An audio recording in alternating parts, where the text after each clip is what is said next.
वंदना जी, आप कुछ कहना चाह रही? हाँ, मैं ये कह रही थी, जैसे बात कर रहे थे ना कि क्वाड समिट हो रहा है, और क्योंकि चुनाव जो आ रहे हैं, आपने ये देखा, आपको एक बात बतानी है आपके दर्शकों को, क्योंकि ये हमारे यहाँ जब भी हम पब्लिक की ये रैली करते हैं प्रधानमंत्री जी की, तो हम अपने इलेक्टेड ऑफिशियल्स को इनवाइट करते हैं।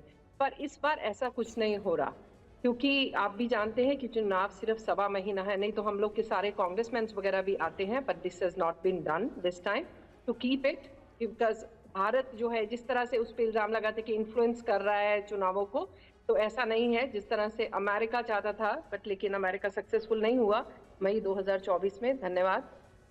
और तो ये मतलब अब यहाँ कल और आज में बहुत मतलब लाइक जो आपको मैं नीचे लॉबी दिखा दी तो आप देख के हैरान हो जाए, क्योंकि मैंने बताया this is just stone throw distance, I showed you from the room also, and we can see kids are practising, बच्चे भी प्रैक्टिस कर रहे हैं, गरबा कर रहे हैं, नीचे कुछ भंगड़े के भी बच्चे जो है, डिजिटल स्क्रीन्स लग चुकी हैं, क्योंकि इतने सारे लोगों को अकोमोडेट नहीं किया जा सकता। ये छोटी जगह है जो स्टेडियम है, 13,500, बिकॉज शॉर्ट स्पैन में बना, पहले पता था नहीं कि वो आएंगे या नहीं आएंगे।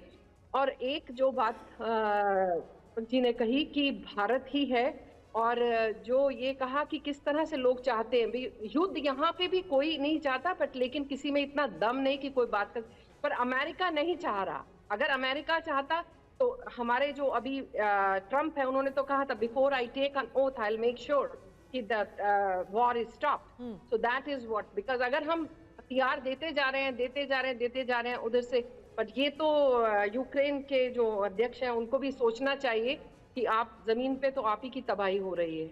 धन्यवाद। बिल्कुल, ये हर किसी को समझने की जरूरत है कि युद्ध किसी भी समस्या का समाधान नहीं है।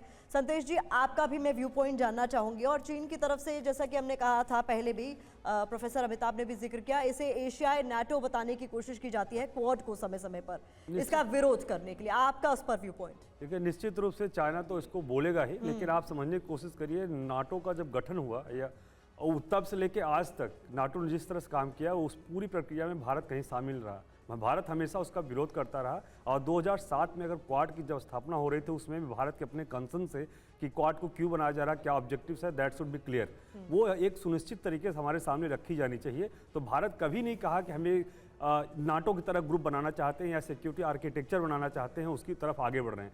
भारत हमेशा इस तरफ से अपने आप नकारते रहा और किसी तरह से इसको एक्सेप्ट नहीं किया। लेकिन एक बात आपको समझने की जरूरत है, जिस तरह से चाइना का एग्रेशन है, आप देखेंगे ऐसे नहीं नेबरिंग कंट्री, चाहे वो मंगोलिया हो, साउथ कोरिया हो, या फिर वो जापान हो, चाहे वो वियतनाम हो, फिलीपींस हो, या फिर मलेशिया हो, थाईलैंड हो, मतलब ऑल द कंट्रीज़, और इंडिया का एग्जाम्पल तो लेने की जरूरत नहीं, आप सबको पता है किस तरह से हम भुक्तभोगी रहे हैं, बॉर्डर पर किस तरह कॉन्फ्लिक्ट हुआ 1962 से लेकर आज तक, किस तरह हम संघर्ष के सामने चाइना से करते आ रहे हैं। तो उस कॉन्टेक्स्ट आप देखेंगे, इतना ही नहीं, आप BRI का जो एग्जाम्पल देते हैं, जो आप BRI के थ्रू जो चारों तरफ अपना इन्फ्लुएंस फैलाने की चाइना कोशिश कर रहा है, किसको कंटेन करने की कोशिश कर रहा है, किस तरह का अपने आप को स्टेब्लिश करना चाहता है पूरे विश्व व्यवस्था में कि सुपर पावर कौन है इस 21st सेंचुरी का, वो चाइना है, ना कि अमेरिका है। तो ऐसे परिस्थिति में अमेरिका के सामने सबसे बड़ी चुनौती कौन देने की कोशिश कर रहा है, वो है चाइना।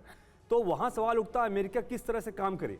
यहाँ भी एक बार चर्चा हो रही है कि बायलैटरल रिलेशनशिप अलग हैं, लेकिन आप बताओ बायलैटरल रिलेशनशिप भी कहीं जो मल्टीलेटरल डायलॉग्स हो रहे हैं उसी के पार्ट हैं। जब हम बायलैटरल डायलॉग्स करते हैं तो वहाँ कुछ इश्यूज पे कंसेंसस बनाते हैं, किस तरह से हम मूव करेंगे, कैसे आगे बढ़ेंगे। वो चाहे मुद्दे वो सिक्योरिटी से जुड़े हों, चाहे ट्रेडिंग से जुड़े हों, आप देखेंगे जब बायलैटरल रिलेशंस होते हैं उसके बाद जो है निश्चित रूप से कुछ बड़ा निकल के आता है, जिसपे तमाम देश सहमत होते हैं और एक निर्णय लेते हैं। आप देखेंगे कल अभी आज ही बात करते हैं, जिस तरह से समिट हो रही है, आगे बढ़ रही है, उससे जस्ट पहले अभी बाइडेन और मोदी मिल रहे हैं। तो क्या चर्चा करना चाहते हैं, क्या मकसद है, और कौन से मुद्दे प्रायोरिटी में होंगे जिसको लेकर दोनों देश आगे बढ़ना चाहते हैं। आप देखिए रसिया यूक्रेन युद्ध है, आप एक तरफ देखिए तो इजराइल हमास का चल रहा है, हिजबुल्ला का कहानी आप देख ही रहे हैं किस तरह से चल रहा है। पूरे प्रकरण में इंडिया का क्या भूमिका हो सकता है वो समझना जरूरी है। आप जापान के एग्जांपल ले रहे हैं, आप ऑस्ट्रेलिया के लेते हैं, जापान की पूरी सुरक्षा की जिम्मेदारी आप देख रहा कोई तो अमेरिका देखता है। ऑस्ट्रेलिया की कहानी वही है, तो ऑस्ट्रेलिया कन्फ्रंट डायरेक्ट चाइना को बिल्कुल नहीं कर सकता है। आप जान लीजिए एकमात्र देश है जो कन्फ्रंट करता आया है शुरू से, अब वो है इंडिया। इंडिया की स्थिति 1960 से आज तक देखेंगे, सेना के फ्रंट पे या चाहे वो इकोनॉमिक फ्रंट पे या पॉलिटिकल कॉन्टेक्स्ट में या फिर अदर्स स्ट्रेटेजिक फ्रंट पे, आप हर जगह देखेंगे इंडिया का राइज बहुत तेजी से हुआ है और मोबिलाइजेशन पूरे दुनिया में इंडिया के फेवर में बहुत हुआ। दैट्स वाई हमारे सामने एक बार आवाज उठ रही कि ग्लोबल लीडरशिप जो होगी वो किसके हाथ में होगी आने वाले समय में।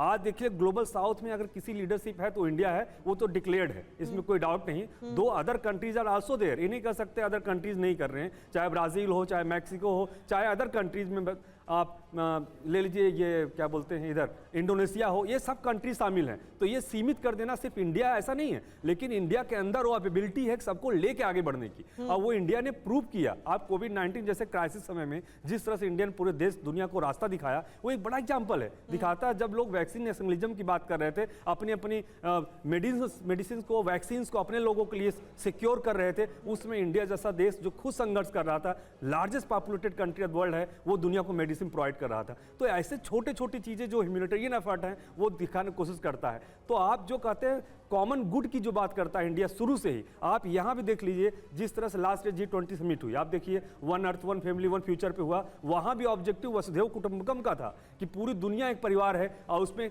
मिलकर काम करेंगे तभी हम इश्यूज को रिजॉल्व कर पाएंगे। तो ये कहना कि दो देशों के बीच युद्ध हो रहा है तो हमारी जिम्मेदारी नहीं, हमें प्रभावित नहीं करेगा, तो मुझे लगता है बड़ी चिंता की बात है, सोचने की बात है। आज जब वैश्विक व्यवस्था में कोई दो देश लड़ रहे हैं तो वो सबको प्रभावित करेगा, इसलिए उस पर हमें पहुंचना है कि युद्ध कहीं होने न दें।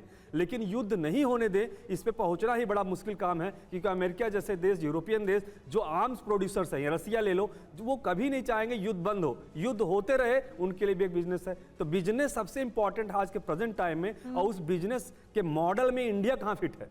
तो वहाँ पे एक बहुत इंपॉर्टेंट है कि हमें अमेरिका से क्या मिलेगा, ऑस्ट्रेलिया से क्या मिलेगा, जापान से क्या मिलेगा। ये निश्चित रूप से महत्वपूर्ण बातें आपने कही। अगर हमें विकसित होना, निश्चित रूप से उन लोग को लेकर आगे बढ़ना पड़ेगा।